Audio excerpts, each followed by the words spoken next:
They are mixed and mastered when joined by a woman whose career hits every note, Yvette Love Dávila.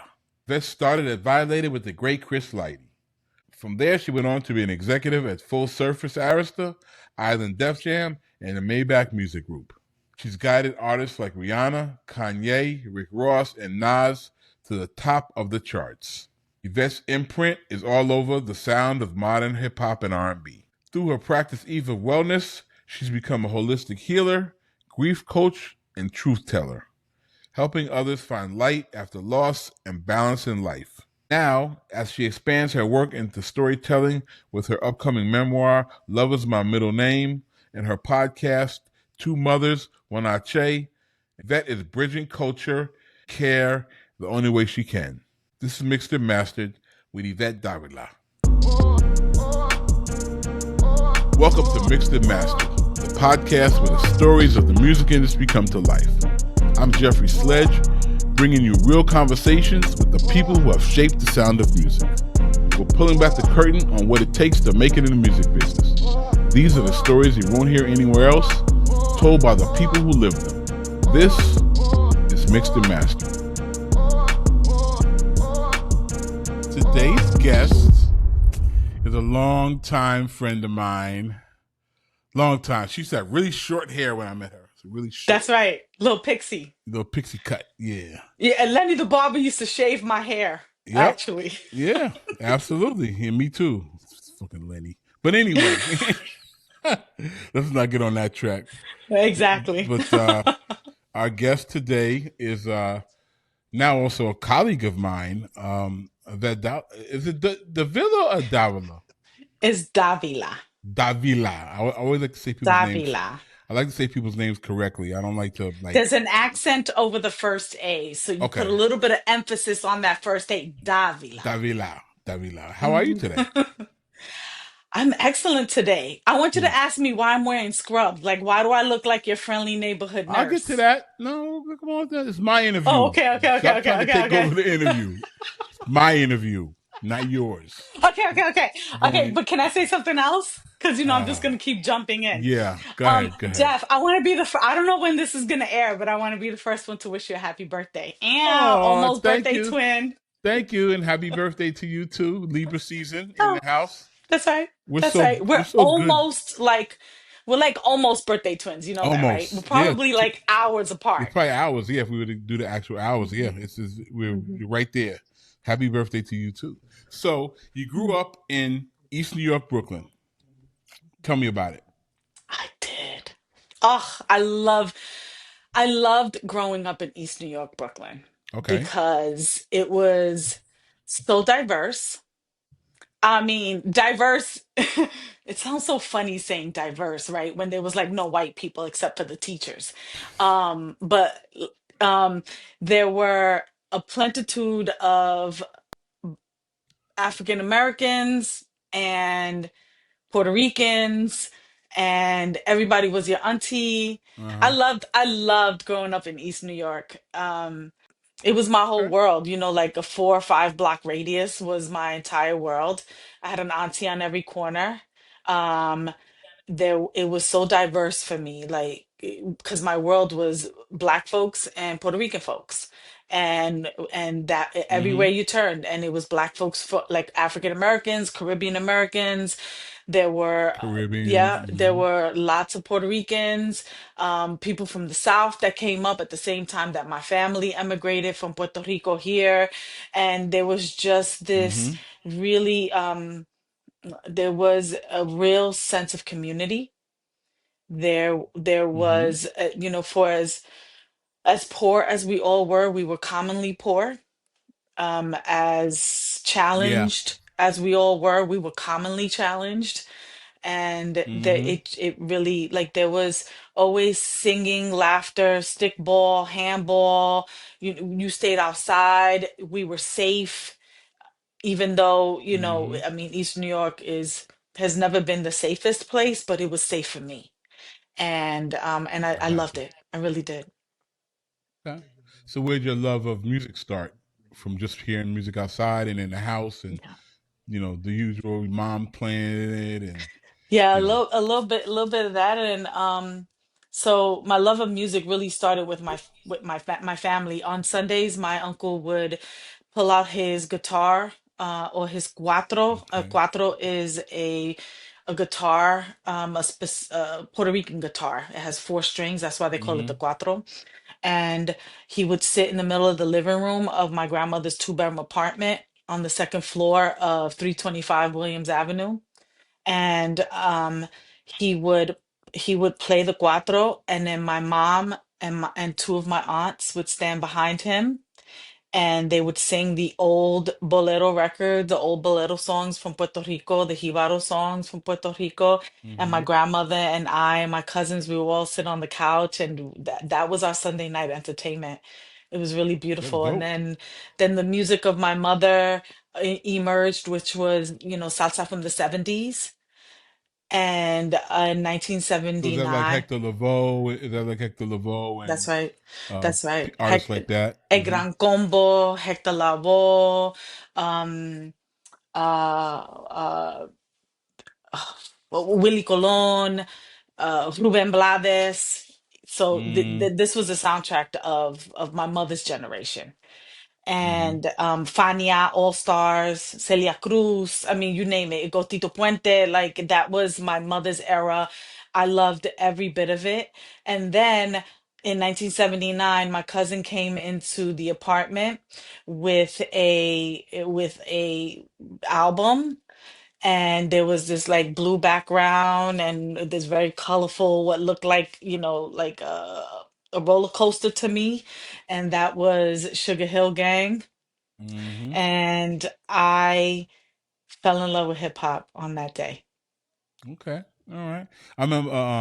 I knew. Obviously, I knew how important, specifically, Celia Cruz was to the Latin world, right? I knew, but I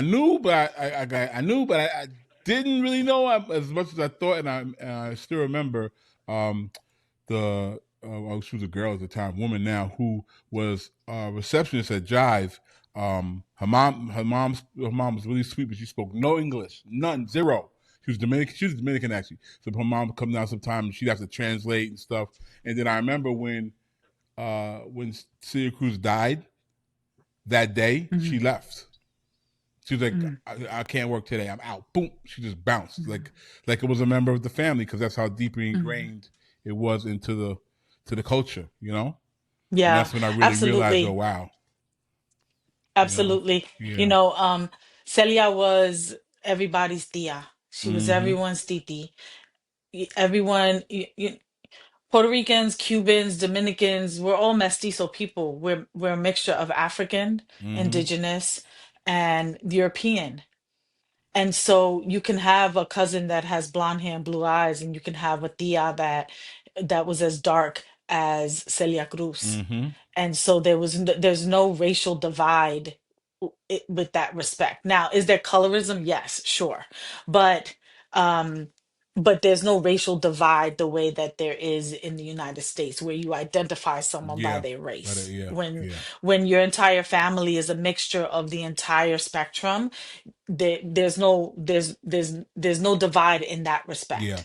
And so Celia represented a tia that got out, that made it, a tia that went global, a tia that took our language and took it global. And I'll go a little step further because I practice along the lineage of African traditional Mm-hmm. religion, and she was a santera, big time santera, and she had songs to the orishas. And for a very long time we weren't allowed to practice in broad daylight our belief system that came over with the captured, and that is ingrained in our DNA. And she was bold enough to do that. Mm. And so there's big Aché that comes from her. Wow. Wow. Okay. So you graduate high school, you go to Hunter College, correct? hmm I want to shout out my high school though. I went to Thomas Jefferson High School in East New York, Brooklyn on Pennsylvania Avenue. When I told Q-Tip and RZA at one time, we were just having a little chit chat at a studio session, and we were like, yo, we started. What high school did you go to, right? And I was like, I went to Jeff. They was like, what? Both of them simultaneously was like. What? You went where? And you're You alive? made Like, it. what You the made it. fuck? I made it. Yeah, so shout out to my high school. And I actually did Okay. graduate. So then I went to And Hunter what was your College, yeah. major at Hunter? I was a Black and Puerto Rican studies Okay. major in Okay. Hunter. See, it's a cultural thing. Hmm. So you had at that point you had Hmm. no idea you were going to be in the music business. No. I wanted to be an English teacher. Wow. All right. Okay. And I wanted to be an English professor, and I wanted to write, write books, write poetry, write prose. I wanted to, be a creative writer as well, All be an right. All author. right. So now I didn't know this about you in doing my research because I always research my guests. I didn't know that you worked. Oh, look at Yeah. you, Always. fancy. You know.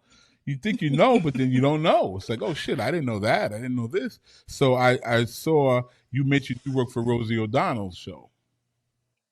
So tell me I about did. that. I want to know I about that did. because those who don't know, Rosie O'Donnell's show was like a big show. It was like a big deal. It's like a big ass show when it was on air. It was Big huge. deal. She had everybody on there. So tell me about it. Big deal. Yeah. I met Rosie because her son Parker, Mm-hmm. her oldest, he went to Fieldston, the ethical culture Fieldston school, the one that's Not the downtown, not Riverdale the one. one Okay. that's up in the Bronx. Not Mm-hmm. the Riverdale one. That's the up that, at that point the ethical kids go up there for Okay. like high school and junior high school. And so Dasan, my son, went to Fieldston as well, ethical. He went Mm-hmm. to ethical culture. And they were Ah. classmates. And yes. And so and they were like best Mm-hmm. friends. They were like best mates. And one day I walked into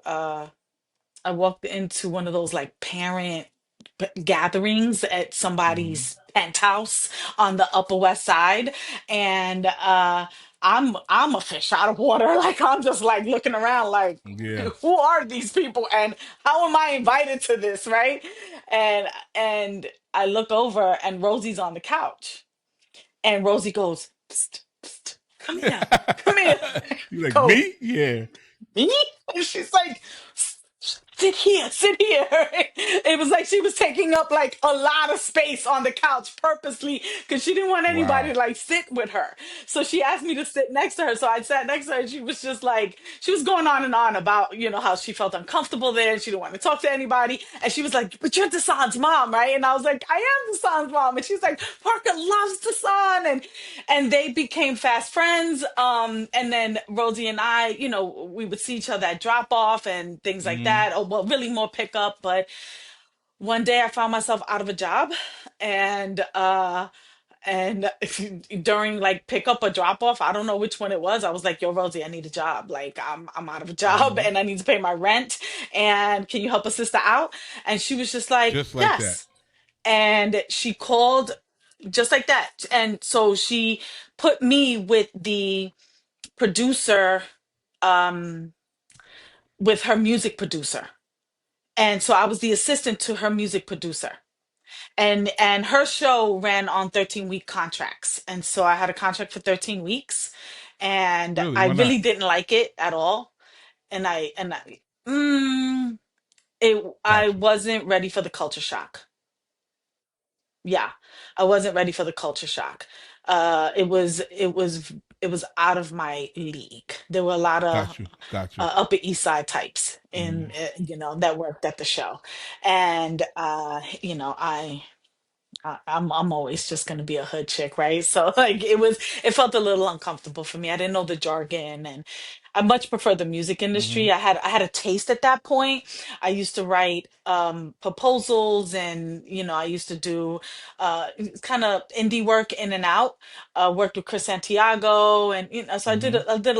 a little here and there, indie work, and I much preferred the culture Okay. in music than I did in television. So when my contract was up after 13 weeks, at week 12 around thereabouts, I got an offer from James Cruz to come over and be the marketing and promotion Okay. So coordinator you at start working Violator. with So I left. the great Chris Lighty, miss him dearly, Rest in peace, absolutely. Hmm. At Rest in Violator, peace. Yes, and tell us about that experience at Violator Records. Violator Management, excuse me, because he had it was both. great. He had both, but management side. Yeah, Violator. Yes. Mm-hmm. It was Violator marketing and records Mm-hmm. and marketing. I mean, sorry, records and management. So we had the label and then we had the management company. Okay. And I worked in marketing and promotion for both sides. So we marketed and promoted the albums that came out through Violator, as well as we worked on the marketing and the promotion side for each of the artists as part of the management company. And I loved it. I loved that my start in music was in management because Mm, you really got to learn the 101 of the music business. We were able to have our hands in mm-hmm. everything because we came from the management side, and there was, I was able to really, at the end of it, I was able to choose which And that was area marketing and I promotion. enjoyed working in the most. Yes, I pretty much stayed in that Okay. vein Yeah. for the rest of my time So in music. now, when did you Yeah. start working with Angie Martinez? Was that around around the time you were at Violator? So tell us about that. Yeah.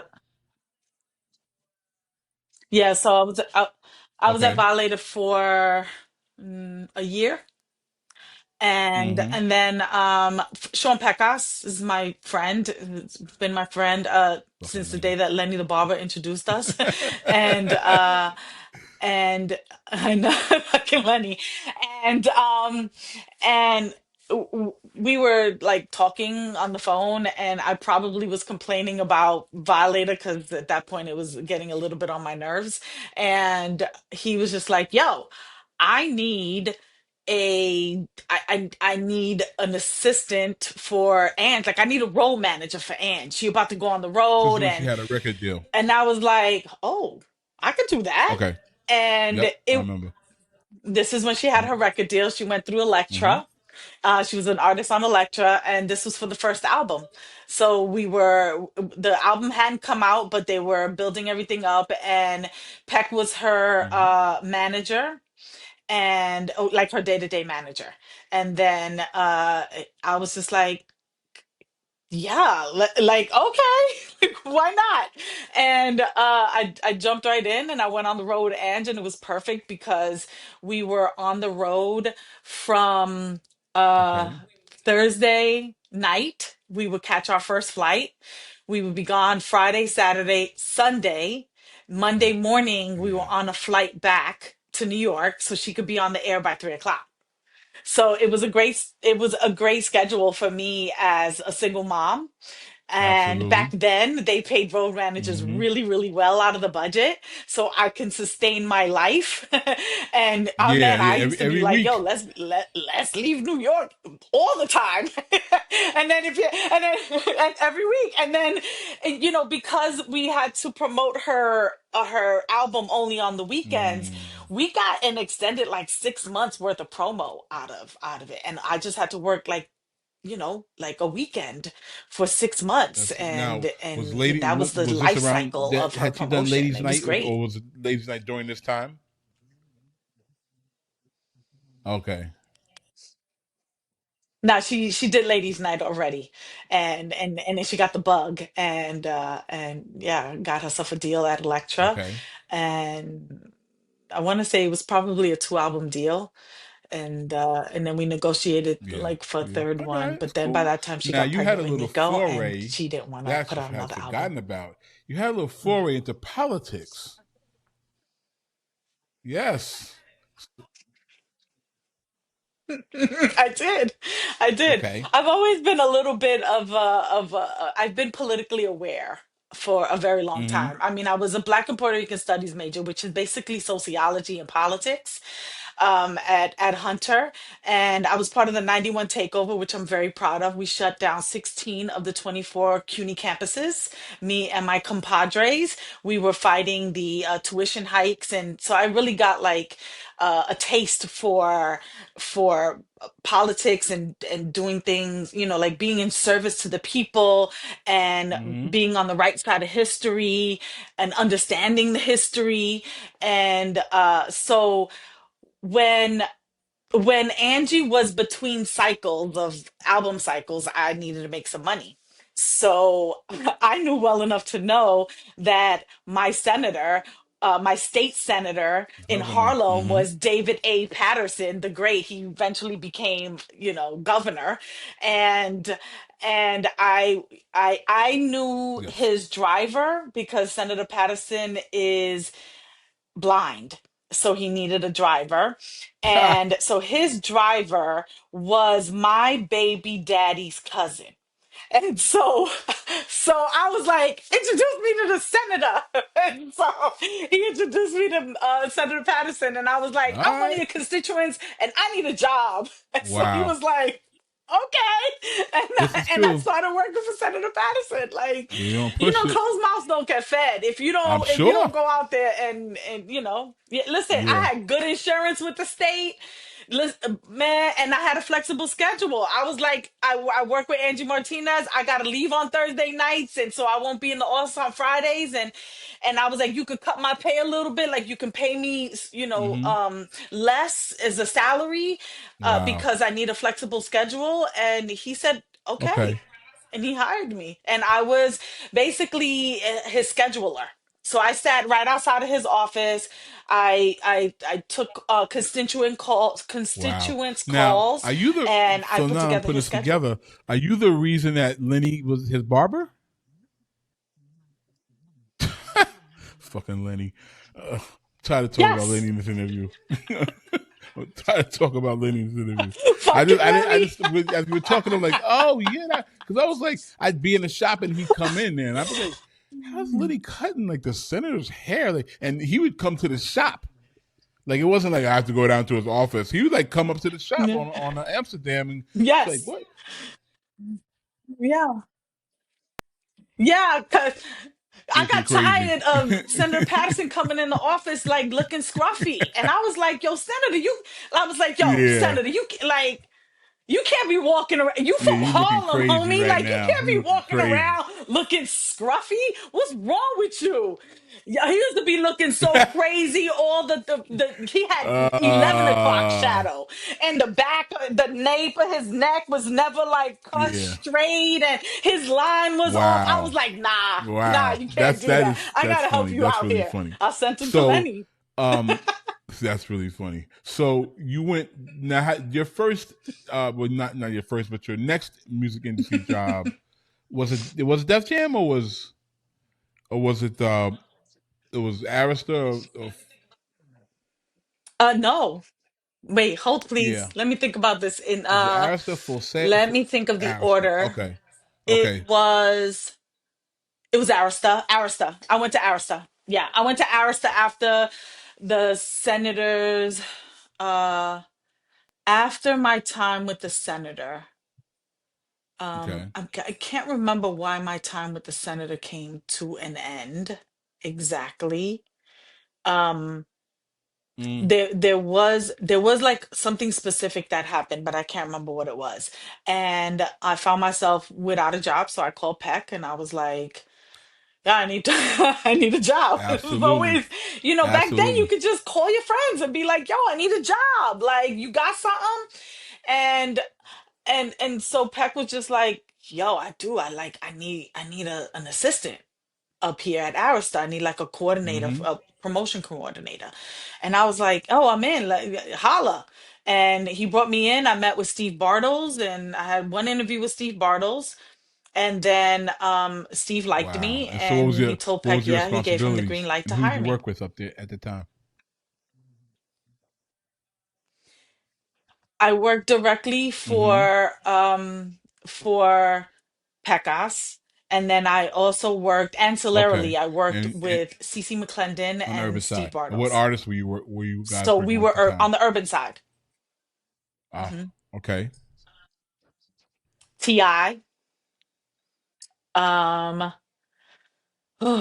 Okay. uh. So the clips. So we had Star Trek.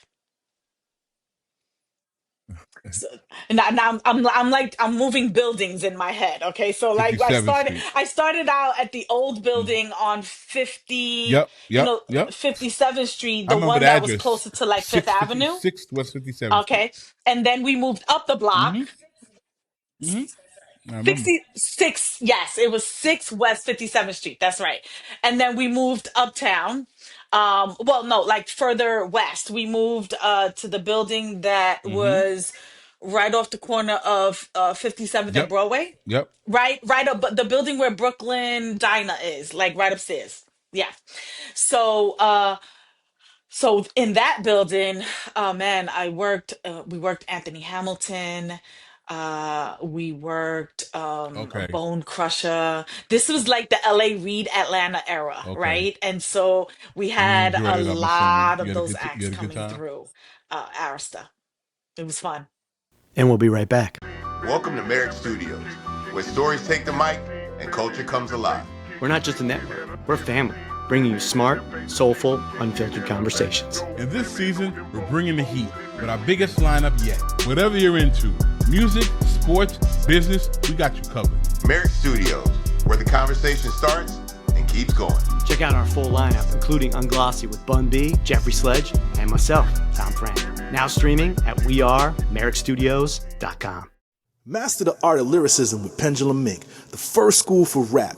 Learn elite techniques through immersive lessons, real-world exercises, and guidance from hip-hop icons. This is where MCs sharpen their skills and glow boldly on the mic. Ready to level up? Visit pendulummink.com and start your journey today. And now, back to the show. Okay, so this is how I met Chris, Okay. my husband, Chris Atlas, one of your My great buddies. best I friends. tell him he's Yes. one of the only people in the So music. He maybe 2 or 3, like a real friend. Not like, yo, my nigga. Like, no. This is my real friend. It is him and there's a couple of people at them, but he's definitely top of the pile. yes. So he was working at Cornerstone at the time. And so, him and Rob would go around, Rob, rest in Rob peace, Stone. Rob Mm-hmm. Stone. And they would go around and they would pitch their Cornerstone mixtape, right? And, a lot of people don't know this, but Chris was, on the forefront of uh, m- commodifying basically the Mm-hmm. mixtape, right? Like he took it into the corporate world and he would sell them and get brand sponsorships, and then he would come to the labels on the other side, right, for the Yep. music, and then we would collab on it, and it was an industry Mm-hmm. mixtape. It would go out Mm-hmm. wide. And so he came up to pitch a double mixtape Okay. that I think it was either sponsored by like Sprite or one of the car companies or something like that. And so it was a big deal for them because it wasn't just a single sleeve, it was going to be a full double Okay. CD. And so he came up with Rob, and when I had to greet them in the Okay. lobby, and I brought them in to meet with Bartles and with Okay. Pecos. So I brought them into the office, and then I went back to my desk. And then they came out, and Peck goes, Evie, work with Chris Atlas on getting him the music that we need for the Mm-hmm. mixtape. Now, this was the era of we still had like we were just starting with MP3s, so I was able to get him some of the music electronically. But mostly I was messengering Yeah. CDs, Messenger right, to days. to the Messenger office. days. Yes. And one day, this is coming very close. I had gotten the artwork, like, this thing was ready to go to press. And Pat comes up from a meeting, one of their executive meetings, and he slams down a white label on my desk. And he says, "Call Atlas and tell him we need this song on the mixtape. It has to go on this is our top priority." I look at the white label and I start to laugh. Like I'm dying laughing because I'm about to play like the best prank on Chris ever. So I remember back in the day, you would call Cornerstone, and the receptionist would Yep. answer Cornerstone, Yep. Cornerstone the fader, right? Cornerstone the And so fader. Yep. and then you Yep. Cornerstone the fader, and then you would have to Yep. ask for who you need to talk to. Hello, can I speak to Chris Atlas? And then, she would ask your name and then Uh whatever, patch the call through. Chris answers, yo, what's up? In huh. very Chris fashion, right? Like just very monotone. Yo, what's up? So I go, Chris, I got to get this. No, I said, this is what I said. I said, Chris, I got this pussy for you. No lie. No Wow. lie, Jeff. Wow. Real story. Because the record was called Pussy by the Wow. Clips. Wow. Okay. Yo, he was just like, no, there was silence. For like a good long while, there was silence. And then I finally just started laughing. And then I was like, it's record by the Clips. I got to get to the record. But I only have it on white label. And it was late already. I said, can I meet up Uh-huh. with you somewhere to bring you this record? So we met up at Sway and Tech were having a party, one of those like right after work parties. So we met up there. I was like, all right, I'll meet you there and I'll bring my Okay. pussy with me. I kept going. I kept going with Hey, it. yo. I mean, that night we went out to dinner Hey, and yo. we've been together 22 years now. So go And here figure. we are. Here we are. So it Hmm. worked. Hmm. Wow. I Okay. told I Okay. told I Sometimes told Pusha forward that is good. story. He was just like, Um. wow. Again, I was like, so I said, so thank you. Well, yeah. Exactly. That's right. It's his fault that you guys are together. Um. Mm. So how did you get to Def Jam? So I got laid off from Arista. Arista did a shit ton of layoffs, and that's when LA moved to Def Mm-hmm. Jam. But the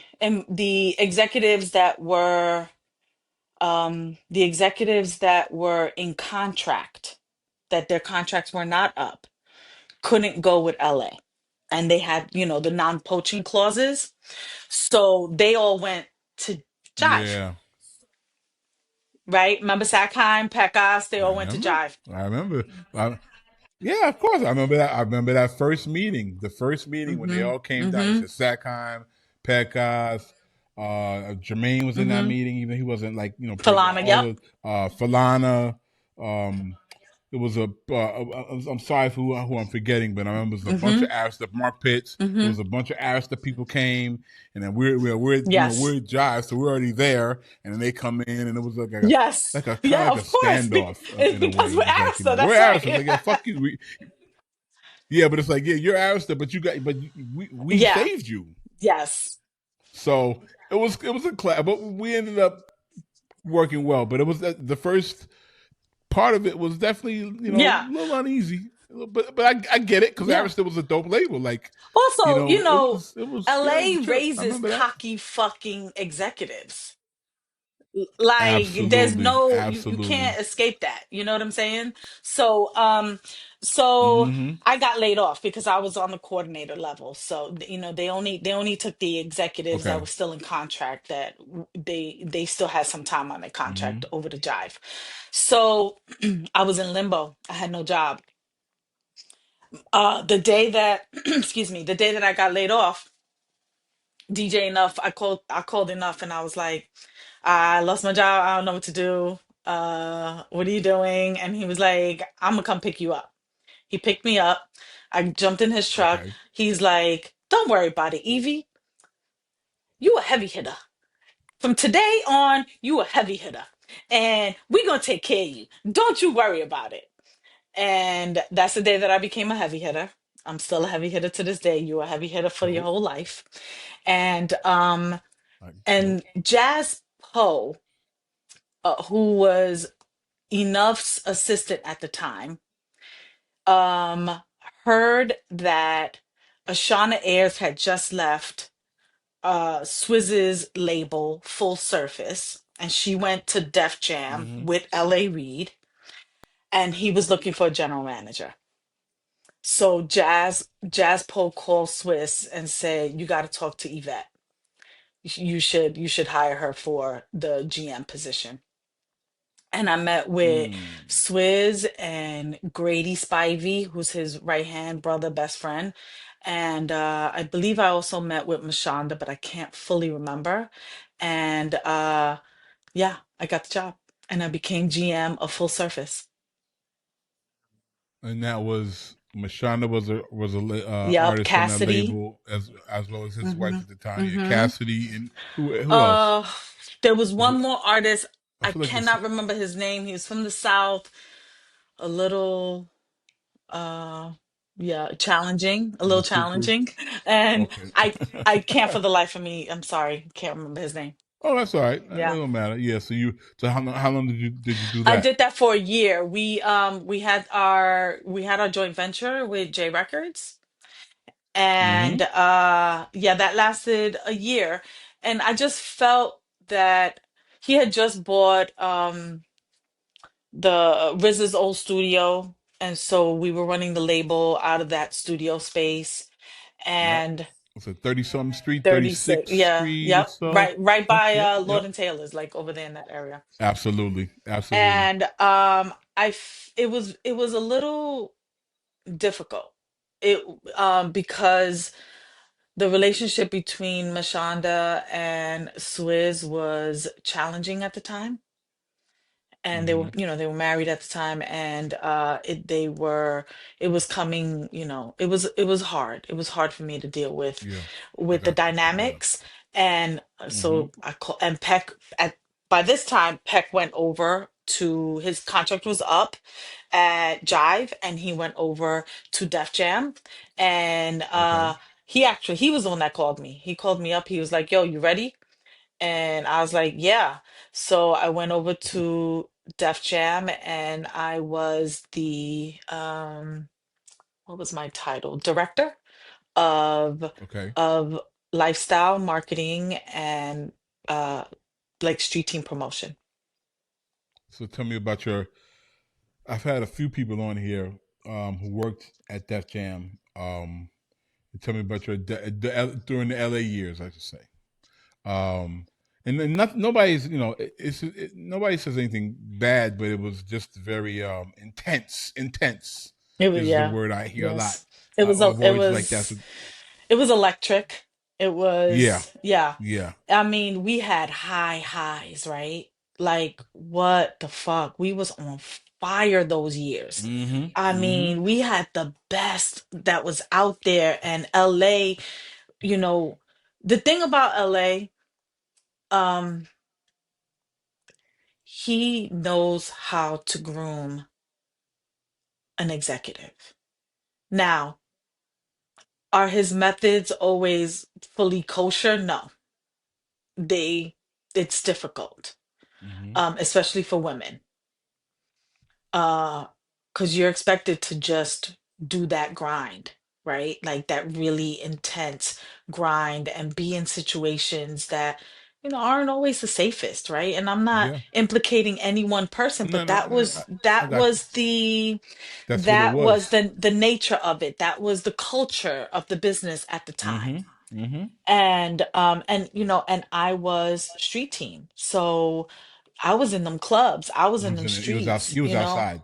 I was outside, right? And here I am, a woman, here I am, Latina, and I ran a team of, man, at that point we had primary markets where we had street teams, we had secondary markets, we had tertiary markets, and I was running all those teams. I had at least a staff of 100. And Wow. back in them days, like them cats was like they were street cats that, Oh yeah. Oh I yeah. was cutting them checks, and I needed to make sure that whatever artist I had in town, whatever executive I had in town, that they was moving, and they was moving safe, and everything was good, and they was getting into places. And I had to oversee all of that amongst Mm-hmm. other things, Mm-hmm. right? And Mm-hmm. so I had to be entrenched in that. And it was challenging. But I'll tell you one thing. LA would always say there was no titles really didn't matter much. And when you work with LA, he wants to see the best that you bring to the table, and then he's going to exploit that. So artist relations was really, really important to LA. And so whoever could create a relationship with the artist, they basically became your artist. right? Like you were the one, you were in the room for that artist all the time because you were that artist, you were the connection Yeah. for that artist to the label. You were the Uh liaison. huh. So if LA needed to know anything about a particular artist, he had someone on staff that can answer that. Mm. Mm. Rick Ross That's your was guy. Yeah. became my Yeah. Yeah. Yeah. artist. He was my I guy, got you. you Yeah. know. But like everyone had that opportunity if you so choose to Mm-hmm. take it. Mm-hmm.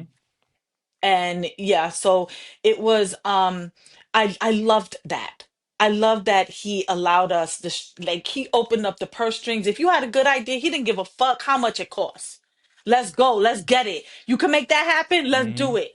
And so it challenged you to um dream big, push hard, right? But he also gave you, it wasn't just a dream. Like if you can make it Yeah. happen, he's going to facilitate you to make Yeah. that He happen. backed you up, and He he'd spend the backed you money, and up. he would do what he had to do to make it happen. The food, Yes. He ain't leaving you out there like, now fail and you got a whole nother I can't fucking even. set of Yeah, I can't even issues. imagine. Yeah, an L is a bad. It's bad. It's really bad. Mm-hmm. Um, give Mm-hmm. me one interesting Def Jam story. I don't like to say crazy. I don't like to use that word, but just one like I Oh know man, there's no. a I million of them, I'm mean, sure. But just give me one.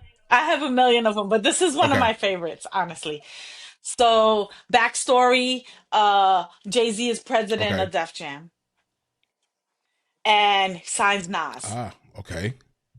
It's the nigger album. So that announcement was made. Exactly. That announcement was made. We went to Oh, Foxwoods. We did a okay. company Okay. retreat in Foxwoods, and it was the Island Def Okay. Jam Music Group at that point, right? And that's where they made the announcement that Nas is now Wow. signed to Def Jam. And so we're gearing up Mm-hmm. to put Nas's album out. And at this point, the whole debacle with Hot 97, Power 105 had happened, right? For those that don't understand the backstory, Nas Yes. had beef with Hot 97. It started with Angie, and then Flex got involved, and it was actually that started when Angie and I Mm. were on the road together, and we were in Amsterdam when we got word that Flex had gotten suspended for a little bit because he was defending Angie on air against, the Mm. things that Nas was saying. And it And went then Nas went crazy. over to Power 105, and it went crazy, and it started a thing, right? So we have Nas now signed to us as an artist. We're about to put his album out, and now we have to start repairing these relationships. And it was with the Hip Hop is Dead album. And I got him a chance to go on air at Hot 97 for the Mm-hmm. first time since everything happened Wow. to be interviewed with Flex. Yeah. And this is the time where Flex was shooting his show from the Sony Studios when Mm-hmm. after like the whole shooting in front of Hot Mm-hmm. 97, like he had to shoot from a satellite, or he had to record from a satellite, and it was at Sony Studios at Yep. the time, the old Sony Studios off of 10th Avenue. And so it was just me, Nas, his manager at the time. Mike Brinkley was his manager at the time. And Mike, by the way, was a barber at Lenny the Barber shop. Fucking Lenny the Barber, Another right? connection to Lenny. Lenny. Whenever people talk about Mike and I tell them he used to Yeah, cut my Mike hair, the everybody be like, Barber. "What?" I'm like, "Yeah, I know Mike was a That's I know right. Mike the barber before. I mean, obviously he's going on to be successful in music, but I was like, way That's before that, right. he was cutting And heads. so so Yeah. um Mm-hmm. so we're there. Flex and Nas start really having very in-depth, cordial, respectful conversation. You know, Flex is hitting Okay. him with some hard questions, mostly around why would you say that hip hop is dead? That sort of, because that was a little controversial at the time. Well, Mm-hmm. long story short, Flex goes commercial free for like the entire conversation. It's probably 2 hours. It doesn't break for commercial. He's Mm. got the station calling him. At this point, he's like, I see y'all calling. I'm not getting off the air. I have now ordered about 10 bottles of Dom Perignon Rosé from the liquor store that was on the corner of Sony Studio, Mm-hmm. right? I Yep. gave I Yep. gave the kid at the front desk my card, my corporate card, and he just kept swiping. So, you know, at like $600 a bottle at the time, right? And we're like 10 bottles in. Oh my God.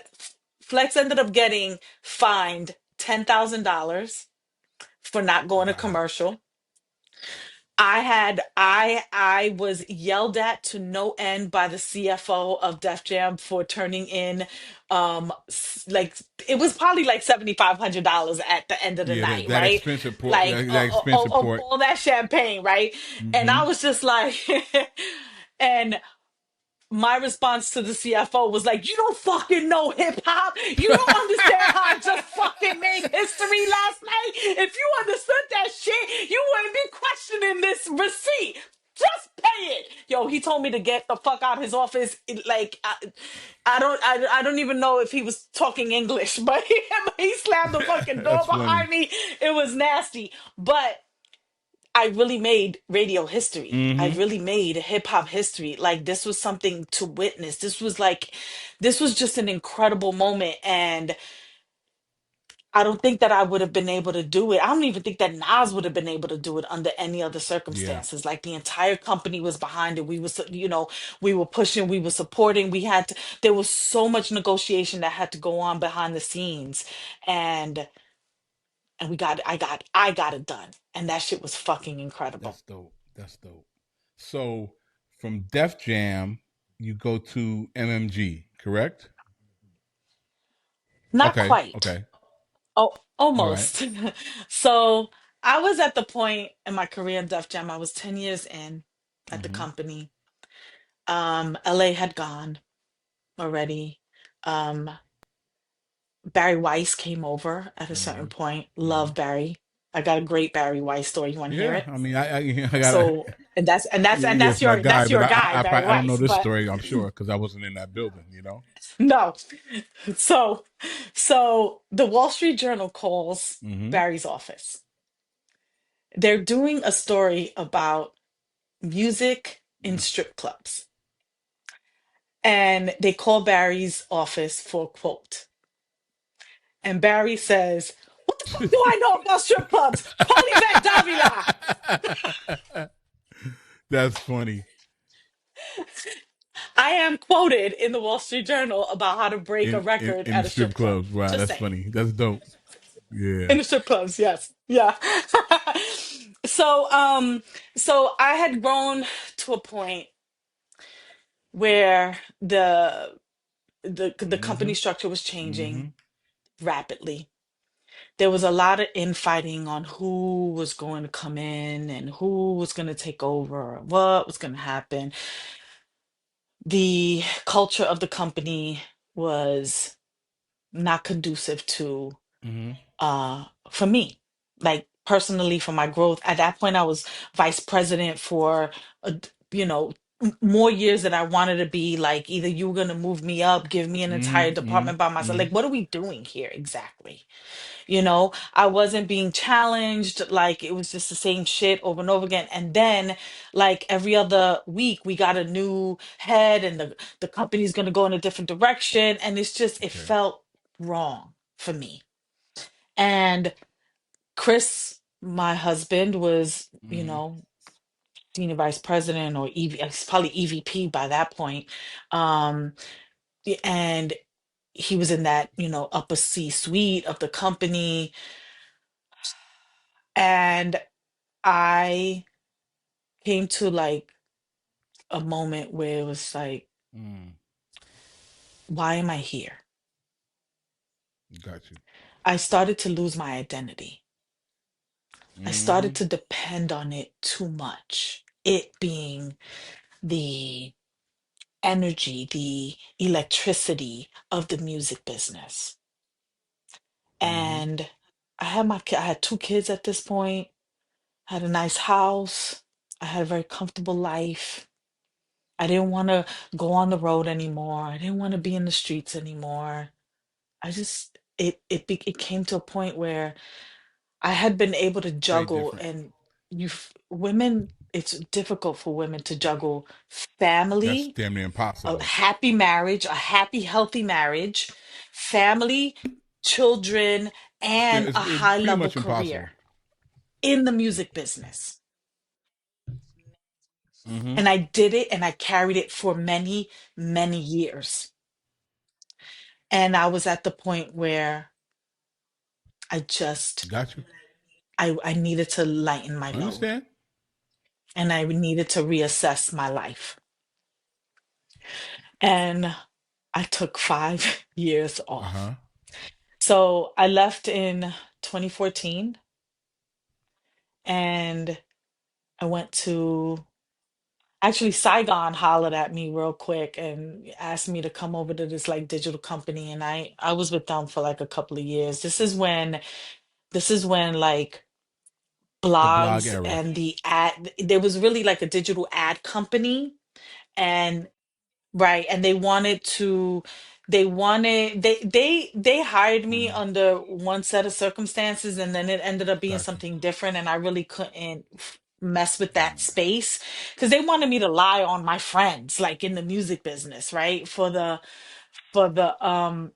Mm-hmm. for the um for the ad sales, and Okay. I refused to do it.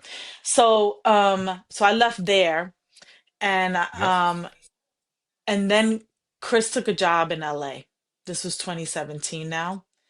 And so I knew that I eventually had to move out to LA with him. Mm-hmm. And my daughter and I ended up moving in 2018 out to Mm-hmm. LA. So I was a gym mom for a couple of years.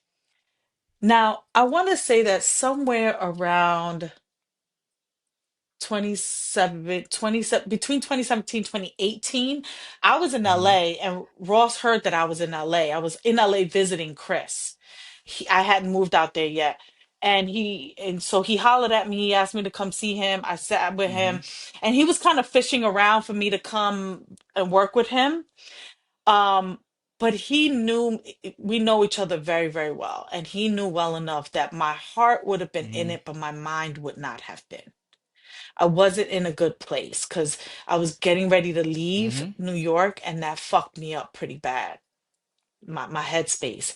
So, um, fast forward to 2019, Ross has an album that is coming out, Port of Miami 2 on Epic.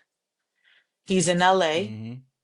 He goes and hollers at Chris's office at Warner, fishes around, yo, what's going on with Evie? Where she Yeah. at? Da, da, da. And so Chris was like, good, holla at her. And then I so happened to call Mm-hmm. Chris to let him know, Yeah. yo, dinner's almost ready. I made brown stew chicken when you come home, right? It was like that, like wife call. And Ross was sitting in the office, and so he puts Ross on the phone, and Ross was like he wanted to talk to me, and we eventually talked, and he asked me if I would come on board to MMG and help him, and be his Got you. partner in Got you. MMG. Got you. And because Ross doesn't use the word manager. He manages himself. And so everyone that works on the team, his family, is partners. And so he asked me to come on. He told me, name your price, name your title, I don't care, whatever. And we came to an agreement, and that was 2019, and we're still rocking. So at that around that era, you also get into wellness. Am I correct? So I actually got into wellness. Hence the reason you were in I'm scrubs. wearing scrubs, Jeffrey. I'm I actually told you I would get. I told you I would get to it. You just got to give me. You got to give me a chance to get to it. I'm in my skin sanctuary space. In Mm-hmm. 2007, I declared one day in the car on the car drive home with Chris. I said, I wish I could pop pimples for the rest of my life, like for Wow. work. And he was like, so why don't you? And so I say, well, I would have to go to aesthetic school. He's like, So why Why don't don't you? you? And I did. I went to aesthetic school. I graduated in 2008. I was licensed to, do skincare in New York and New Jersey, and I incorporated a company called Eve of Wellness back in 2008. And so from there, I went to nutrition school, Mm-hmm. and I earned my nutrition wellness coaching certification. Um, so I'm a health and wellness Mm-hmm. coach. And then I went from there to culinary I remember school. that. So I'm a Mm-hmm. trained chef. And in my head, you get that's the trifecta for good skincare, for holistic skincare, because you have to treat the skin from the Exactly. inside out. And so I began to kind of go down that road of wellness, Mm-hmm. holistic wellness. And so then fast forward for the folks that do not know, I talked about Dasan earlier Mm-hmm. in our conversation, and in 2021, Dasan, my son, passed away at 26 of cardiac arrest. And s- that really prompted me to follow my purpose. So what grief does, it makes you question life. And in the questioning of my own life, and I Mm-hmm. started on the spiritual journey, and I'm also a psychic intuitive medium. So I really started to develop my mediumship where I have a relationship and I have a firm relationship with spirit. And I'm clairvoyant, clairaudient, clairsentient. I have like a lot of clairs. And so I'm very connected into the spirit world. And spirit came to me one day, Okay. and in the depths of my despair, in the throes of my grief, I surrendered to God. I said, I'm not going to question, just tell me where to go. I'm very confused about everything. Nothing made me happy. I was in the depression stage of grief. It was really dark. It was really Mm-hmm. horrible. And spirit came to me and said, take all of your disciplines, put them together, and step into your purpose. And when spirit speaks very subtly. You really have to dig deep into meditation, go deep into prayer to figure out the nuances of what spirit wants you to do. And I did that.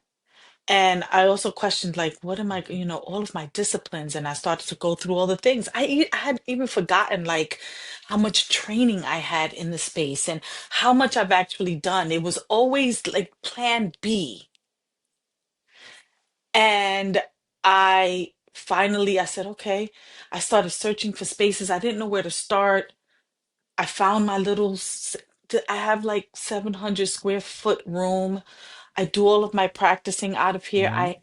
I had held on to my Eva Wellness LLC all those years, paying taxes on zero income, right? Like, but having you when you have to pay Mm-hmm. the accountant on zero income, like you're basically paying taxes for nothing, right? Yeah. But it was always Mm-hmm. there. And now I understand why it was always there, because this is where I was supposed to step into. So I have a full functioning practice. Yeah. It's called Eve of Wellness.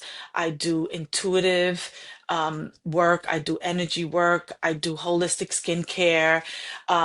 I like to say that I do intuitive facials. So when you lay on my table, I'm not only, you know, cleaning your face, but I'm also clearing out your aura and cleaning that up as well. I have a lot of energy. I'm a level 2 Reiki practitioner, and so I'm able to Mm-hmm. move a lot of energy just with my hands. I don't even have to touch you. I could do it from distance, and it's been the most rewarding 4 years of my entire life.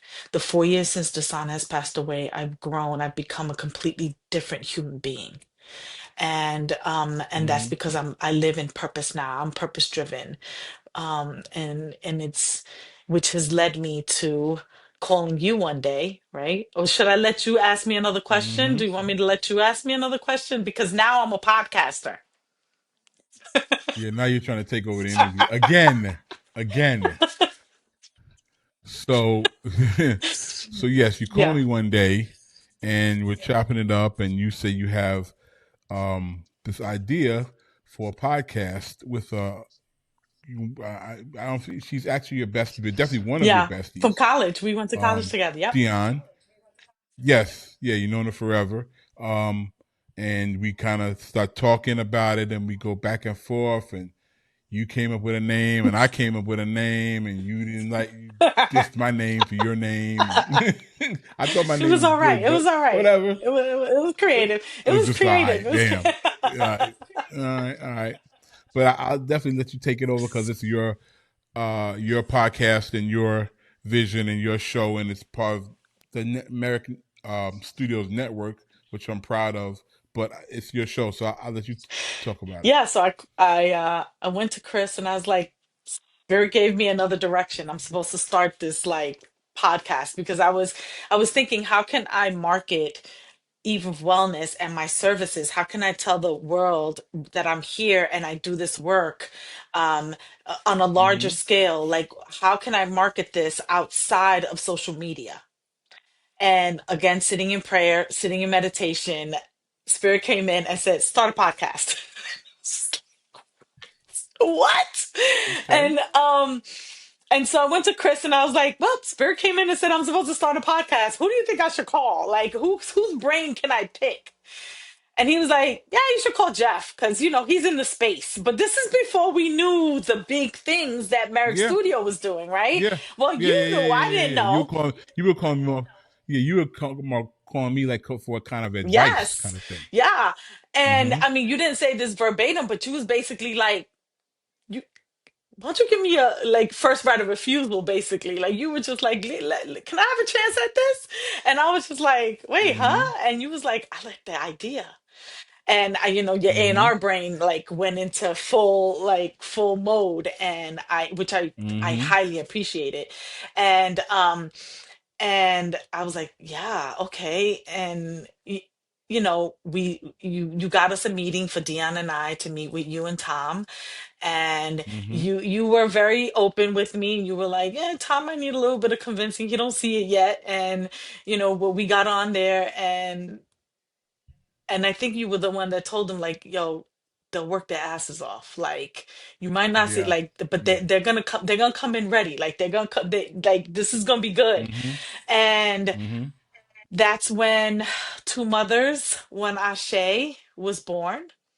And it Mm-hmm. is a grief dialogue, which I can Yes. I can respect and understand not wanting to have a podcast, or not really thinking about where can a podcast about grief fit in, and how is it Yeah. that the subject matter can be approached without being like just sad every single time that you Yeah. tune Heavy. in, and Just heavy, really right? heavy. Yeah. Yeah. Mm-hmm. And I think I told you, Jeff, name me one person that hasn't experienced grief in the world. Yes, it's In the impossible. world, You got right? $500 million. It's still going to hit you in some kind of way. It's Head. gonna hit you. It's impossible. But the problem is that everybody experiences grief, but people don't know how to deal with grief. And It'll people fuck you think up. of grief.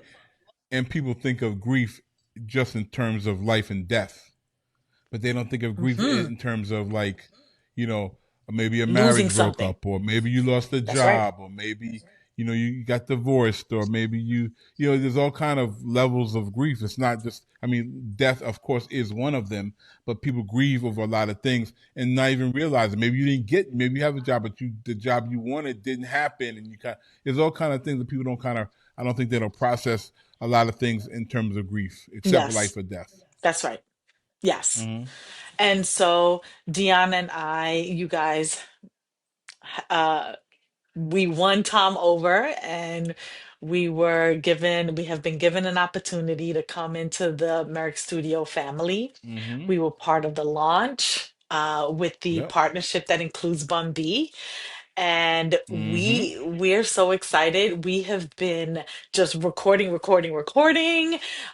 have a good amount of episodes, and the subject matter is evergreen. So, Yes. we've been thinking strategically about when we're going to release it, and we're going to release probably 3 episodes at the end of this month.